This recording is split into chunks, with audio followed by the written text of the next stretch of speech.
हाय दोस्तों, आप हमारे चैनल टैक्स इन्फो में स्वागत है। दोस्तों 1 अक्टूबर 2022 से ई इनवॉइस की लिमिट 20 करोड़ से 10 करोड़ कर दी गई है।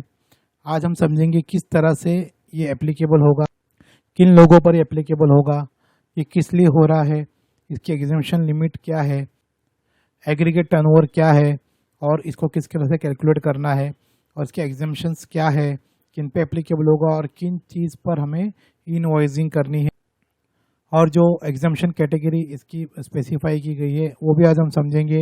इसका प्रोसेस क्या है, किस तरह से ये वर्क करता है और कुछ हमारे माइंड में मिसकंसेप्शन है मिट से इसके रिलेटेड, वो भी आज हम क्लेरिफाई करेंगे। तो दोस्तों वीडियो के एंड तक बने रहिए ताकि हम डिटेल में इस बात को समझ सके। आज इन्होंने 10 करोड़ किया है, हो सकता है कुछ दिनों बाद ये 5 करोड़ का अनाउंसमेंट कर दे। तो ये बहुत ही इंपॉर्टेंट टॉपिक, तो इसलिए इसे डिटेल में समझने की ज़रूरत है। तो दोस्तों इससे पहले स्टार्ट करें, अगर आप हमारे चैनल पर नए हो तो चैनल को सब्सक्राइब करें और बेल आइकन जरूर दबाएं ताकि आपको रेगुलर नोटिफिकेशन मिलती रहे। आओ वीडियो स्टार्ट करते हैं।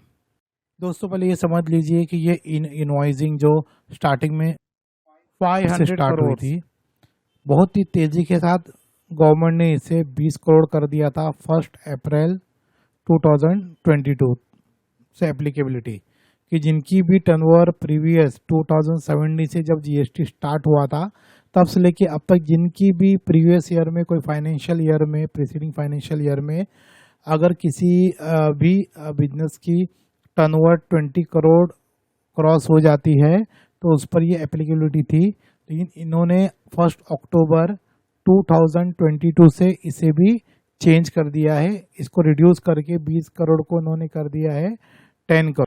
तो ये बहुत ही सिग्निफिकेंट चेंज है। हो सकता है कि आने वाले वक्त में इसे ये घटाकर 5 करोड़ भी कर दे। जैसा हम समझते हैं कि स्मॉल टैक्स पेयर इनके लिए 5 करोड़ के नीचे है, स्मॉल टैक्स पेयर जो है इनके लिए 5 करोड़ के नीचे है और बड़े जो टैक्स पेयर इनके लिए 5 करोड़ के ऊपर है। और ये कोई बड़ी बात नहीं होगी गवर्नमेंट कल कह दे कि ये टर्नओवर लिमिट 10 करोड़ से 5 करोड़ कर दी गई है, तो कई बिजनेसेस इसके चपेट में आ जाएंगे और इनवॉइस मैंडेटरी हो जाएगा। तो इसके लिए हमारा समझना ज़रूरी हो जाता है कि ये ई इनवॉइसिंग किसके लिए है और किस तरह से वर्क करता है। पहले हम देखेंगे कि ये ई इनवॉइसिंग किसके लिए है। तो electronic e invoicing for all B2B sale and export transaction, ये मेनली इन्होंने B2B और एक्सपोर्ट ट्रांजेक्शन को इसके अंदर कवर किया है। और भी कई चीज़ें आगे हम अपने इस वीडियो में देखेंगे। ये किस लिए किया जा रहा है, स्टैंडर्डाइज इनवॉइसिंग और जीएसटी सिंप्लीफिकेशन और ईज ऑफ डूइंग बिजनेस के लिए। मेनली ये अमेंडमेंट से समझ में आता है कि जो फेक इनवॉइसेस थे उसको कंट्रोल में लाने के लिए गवर्नमेंट का एक ये कदम है। और जहाँ के हम देखते हैं कि कई कंट्रीज है, यूरोपियन कंट्रीज है, यूएसए है और भी कंट्रीज है, गल्फ कंट्रीज है, वहाँ भी ई इनवॉइस मैंडेटरी कई जगह पे हो चुका है।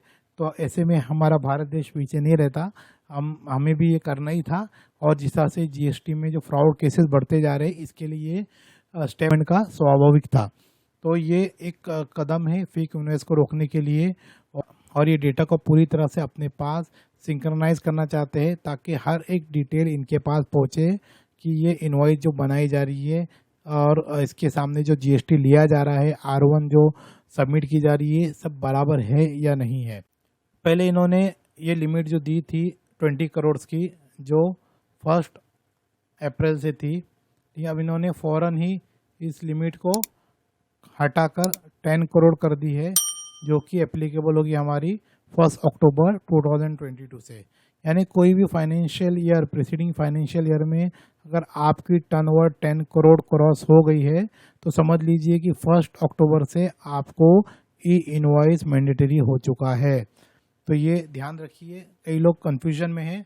ये सिंपल समझ लीजिए जो चेंजेस हो रहे हैं कि ये अक्टूबर से इन्होंने 10 करोड़ कर दी है। तो आपकी अगर फाइनेंशियल ईयर 21-22 में 11 करोड़ की टर्नओवर है जो कि यानी 10 करोड़ से ऊपर है तो आपको ई इनवॉइस मैंडेटरी हो चुका है।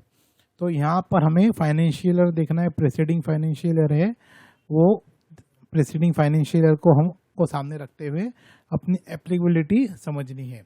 उसके आगे हम देखेंगे कि ये जो होगा ये पैन बेस पे होगा, इसका एग्रीगेट टर्नओवर जो गिना जाएगा पैन बेस पे गिना जाएगा। फॉर एग्जांपल आपका महाराष्ट्र, आपका उत्तराखंड, आपका राजस्थान, कर्नाटका, आपकी कई ब्रांचेस आपकी हो सकती है, आपने अलग अलग जीएसटी नंबर आपने निकाला होगा, तो जीएसटी नंबर बेस पे नहीं बल्कि पैन बेस में, सब जगह एक ही आपकी पैन होगी, तो उसको अगर एग्रीगेट किया जाए, जमा किया जाए, एक्यूमुलेट किया और वो अगर 10 करोड़ क्रॉस हो जाती है, इनवॉइस मैंडेटरी हो जाएगा। अब ये एग्रीगेट टर्नओवर में क्या क्या गिना जाएगा वो भी हम समझ लेते हैं। Aggregate turnover in GST can be described as the taxable value of supplies of the goods and services, exempt supplies of goods and services, export of goods and services and interstate supply। नीचे calculation easy करके बताया गया है कि value of all taxable supply plus exempt supply plus export plus interstate supply, यानी आपका जो भी सप्लाई है टोटल सप्लाई, उसमें एग्जाम सप्लाई को भी गिना जाएगा, एग्जाम सप्लाई को भी काउंट किया जाएगा आपकी एप्लीकेबिलिटी समझने के लिए कि आप पर एप्लीकेबल है या नहीं, आपके एग्रीगेट टर्नओवर को समझने के लिए। उसके बाद इसके अंदर एक्सपोर्ट्स का अगर है तो वो भी आएंगे, इंटरस्टेट सेल है वो भी आएंगे, आउट ऑफ महाराष्ट्र जो भी आपका सेल होगा, जो भी स्टेट में हो, आप उस स्टेट के बाहर आपका जो भी सेल होता है तो वो गिना जाएगा। और उसके अंदर से हम देखेंगे टैक्सेस माइनस करेंगे, टैक्सेस तो हमारे सेल्स का पार्ट होता ही नहीं है, तो यहाँ से तो जीएसटी वगैरह जो होगा उसको नहीं गिनेंगे। वैल्यू ऑफ इनवर्ड सप्लाई, जो भी परचेस है वो तो हमारे सेल का पार्ट होता नहीं, वो भी नहीं गिनेंगे। Value of supply taxable under reverse charge, ये भी हम नहीं गिनेंगे। और value of non taxable supplies, ये भी जैसे पेट्रोल वगैरह है नॉन जीएसटी आइटम है, इसे भी हम नहीं गिनेंगे। इसके अलावा जो एग्जाम्प्ट है वो गिना जाएगा, टैक्सेबल सप्लाई गिना जाएगा, एक्सपोर्ट गिना जाएगा, इंटरस्टेट सप्लाई गिना जाएगा। वो अगर सेम पैन से होता है across all his business entity in India, पूरे इंडिया में जहाँ भी, जैसे हमने देखा कि कोई भी स्टेट में आपका है वो सब मिला के पैन बेस आप गिनोगे, और जो अगर 10 करोड़ से क्रॉस हो जाता है तो आप पर ई इनवॉइस मैंडेटरी हो जाएगा। नेक्स्ट हम समझ सकते हैं कि ये ट्रांजेक्शन किस चीज़ को ये ले रहे हैं, तो और सिंप्लीफाइड मैंने में समझेंगे। ये B2B है, सब इसके अंदर हमारा आ जाएगा। B2G गवर्नमेंट सेक्टर को भी नहीं छोड़ा इन्होंने, बिजनेस टू गवर्नमेंट से जो भी बिलिंग उसको भी गिना जाएगा और यहाँ भी एप्लीकेबल हो जाएगा। एक्सपोर्ट इनवॉइसेस, यहाँ भी ये इनवॉइस कंपलसरी हो जाएगा। This can be either regular और रिवर्स चार्ज ट्रांजेक्शन। इस तरह से इन्होंने कई चीज़ों को इसके अंदर लिया है, इस सब पर एप्लीकेबल इनवॉइस हो जाएगा। अब किन किन डॉक्यूमेंट में बनाना है हमें, एक तो है tax invoice, debit note, credit note, ये तीनों चीज़ों पे हमको ई इनवॉइसिंग करनी है। ये इनवॉइस क्या है हम आगे समझने वाले हैं। ये इस तीनों चीज़ों पे टैक्स इनवॉइस है, डेबिट नोट है, क्रेडिट नोट है, तीनों पे होगा। अब ये बिल ऑफ सप्लाई और डिलीवरी चालान ये नहीं होगा, इसे ई इनवॉइस के एम्बिट से दूर किया गया है, ये नेट में नहीं आता है, तो बिल ऑफ सप्लाई पे नहीं इनवॉइस होगा, डिलीवरी चालान पे नहीं होगा।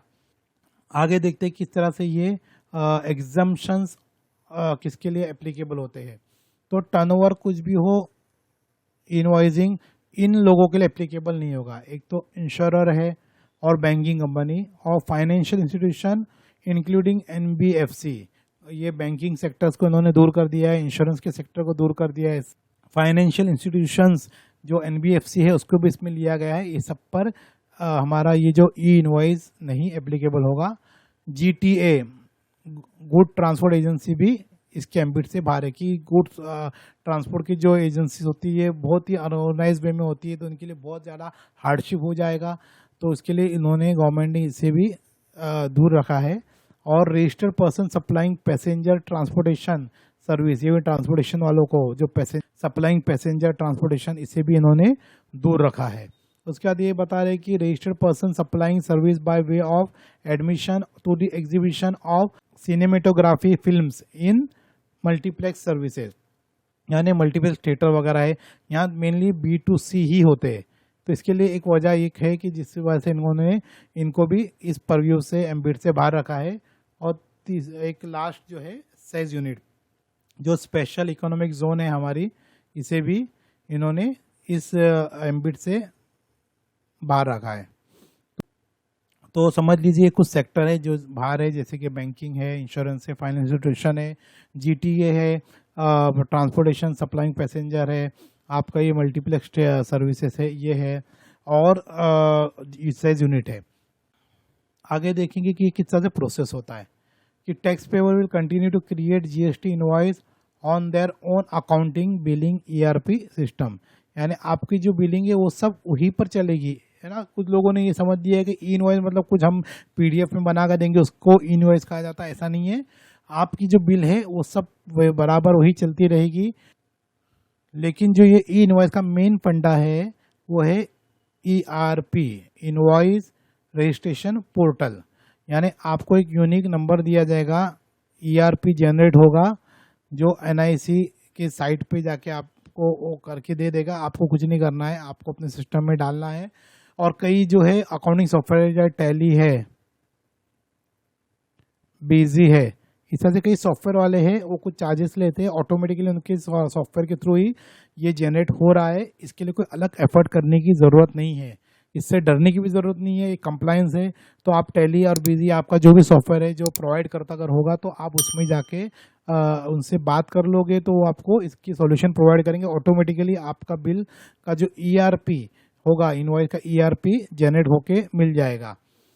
On reporting ERP returns signed e-invoice with unique invoice reference number, है ना। ये जो मेन पार्ट इसका फंडा यही है कि ये एक IRN दिया जाएगा, जो ये IRN इनवॉइस रेफरेंस नंबर जो ये इनवॉइस रजिस्ट्रेशन पोर्टल से होगा, तो ये IRN में जाके आपको ये IRN जो आपको मिलेगा वही आपके लिए आपका ई इनवॉइस का काम करेगा। तो आपका जो भी इनवॉइस बनने वाला है उस पर आपका ये IRN मैंडेटरी है, जिसका टर्नओवर 10 करोड़ के ऊपर है उसके लिए ये IRN invoice reference number mandatory है, जिसका QR कोड भी जनरेट होता है।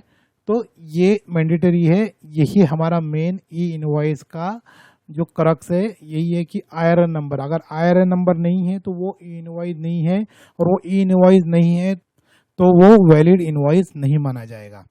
Then e invoice can be issued to receiver with QR code, जब ये IRN बन जाएगा तो QR कोड भी अपना जनरेट हो जाएगा, तो उससे भी आप इशू कर सकते हैं। GST invoice will be valid only with the valid IRN।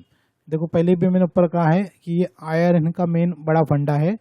E invoice को हम कहेंगे दूसरे नाम से कुछ नहीं है, बल्कि ये IRN है, इनवॉइस रेफरेंस नंबर है, जो कि इनवॉइस रजिस्ट्रेशन पोर्टल पे जाके मिलता है। ये मेन पार्ट इसका IRN ही है। आगे देखेंगे कैसा ये फ्लो चलता है, तो उसका फ्लो हम देखेंगे चार्ट के थ्रू इस तरह से कि सप्लायर है, सप्लायर ने अपना जो है ऑफलाइन यूटिलिटी के थ्रू या जिस तरह से भी इन्होंने अपना ये ई इनवॉइस के लिए डाल दिया है ERP स्कीमा के थ्रू, ये जो इनवॉइस रजिस्ट्रेशन पोर्टल है वहाँ पर ये डिटेल जाएगी, जहाँ पर जाके वैलिडेट होगा डेटा आपका। जो IRN जनरेट जहाँ पर होगा, ये इनवॉइस रजिस्ट्रेशन पोर्टल पे जाके ही IRN आपका इनवॉइस रेफरेंस नंबर जनरेट होगा। इसी से ये इनवॉइस का एक मेन पार्ट माना जाएगा, जो कि वहाँ से सिस्टम GST सिस्टम से भी ये जो वेरीफाई हो जाएगा, और उसके बाद ये आपका चला जाएगा आपके बायर के पास। बायर इसे आप अपने 2A में देख सकता है, और इसके अंदर QR कोड वगैरह जो है वो सब चीज़ें भी आएगी। तो ये प्रोसेस हमको समझने की ज़रूरत नहीं है, ये ऑटोमेटिकली आपका जो सॉफ्टवेयर है टैली या जो भी है, अगर आप लोगे तो बहुत इजीली हो जाएगा काम, जो ऑटोमेटिकली अंदर वो सब चीज़ें जनरेट करके आपको दे देगा। तो इनवॉइस के अंदर जो हमारा है ई इनवॉइस में सबसे मेन पार्ट जो है IRN का है। और कुछ मिसकंसेप्शन जो हमारी है इसके रिलेटेड वो ये है कि हम सोचते हैं कि ई इनवॉइस जो है हमारा एक सॉफ्ट कॉपी, उसको ई इनवॉइस बोलेंगे, जिसको PDF में हमने जनरेट करके दे दिया तो हमारा ई इनवॉइस होगा, ऐसा नहीं है। ई इनवॉइस को दूसरे हम वर्ड्स में कह सकते हैं कि अगर आपके जो इनवॉइस पे IRN है तो वो इनवॉइस है, अदर वो इनवॉइस नहीं माना जाएगा। ई इनवॉइसिंग का मतलब ये भी नहीं होता है कि आपको जाके गवर्नमेंट के पोर्टल पे इनवॉइस बनाना है, जैसे कि GST साइट पे, वो नहीं है। आपको IRN नंबर जनरेट करना है, आप इनवॉइस अपना खुद बनाइए, अपना जिस तरह सिस्टम का चल कर रहा था आपका उसी तरह से आपको इनवॉइस जनरेट करना है, लेकिन उस इनवॉइस पर आपका ये IRN मेंशन होना चाहिए। अगला पॉइंट हमारा ये है कि जो ई इनवॉइसिंग एप्लीकेबल होगा वो उस पर डुप्लीकेट ट्रिप्लिकेट हम बनाते हैं वैसा बनाने की कोई ज़रूरत नहीं है। सिर्फ आपके लिए जो इम्पोर्टेंट पार्ट है वो IRN का ही है। IRN जनरेट हो गया तो समझो आपका ई इनवॉइस का मेन पार्ट हो गया है। Invoice issued by the notified person in any other manner shall not be treated at invoice, rule 44 सब रूल 5। यानी जो नोटिफाइड पर्सन है, जैसे कि हम देख रहे हैं 10 करोड़ के ऊपर उन्होंने मैंडेटरी कर दिया है, जिन जिनके लिए एप्लीकेबल है, कुछ लोग एग्जम्प्ट है, उसके अलावा जिस पर भी एप्लीकेबल है, अगर वो किसी और तरीके से अगर सोचे कि हम इनवॉइस बना लेंगे और उसको ई इनवॉइस कहेंगे तो ये नहीं है, वो वैलिड नहीं माना जाएगा। और सबसे ज़्यादा इम्पोर्टेंट पार्ट ये है कि करें क्यों हम क्यों करेंगे, हम नहीं करते। कोई ऐसा कहेगा तो क्या होगा उसका, पहले तो उसने जो प्रोविज़न है उसका कॉन्ट्रवेंशन कर दिया है, उसका उल्लंघन कर दिया है।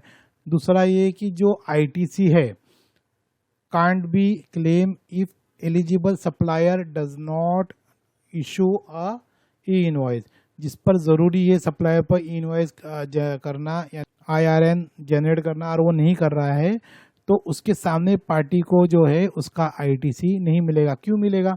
जब वो की वैलिड इनवॉइस ही नहीं माना जाएगा, उसकी वैलिडिटी नहीं है। जब वो इनवॉइस ही नहीं है, IRN नहीं है, मतलब उसका वो इनवॉइस नहीं माना जाएगा। इनवॉइस नहीं है मतलब तो उसका ITC भी नहीं मिलेगा। सिंपल वर्ड में आप समझ लीजिए। तो इसके लिए ये इनवॉइस का ये पार्ट बहुत इंपॉर्टेंट है। सिर्फ मेन पार्ट जो है हमारा पूरा ई इनवॉइस का हम शॉर्ट में कहेंगे तो यही है कि इसका पूरा क्लर्क जो है IRN इनवॉइस रेफरेंस नंबर के इर्द गिर्द घूमता है। तो ये IRN ही हमारा मेन पार्ट है ई इनवॉइस का।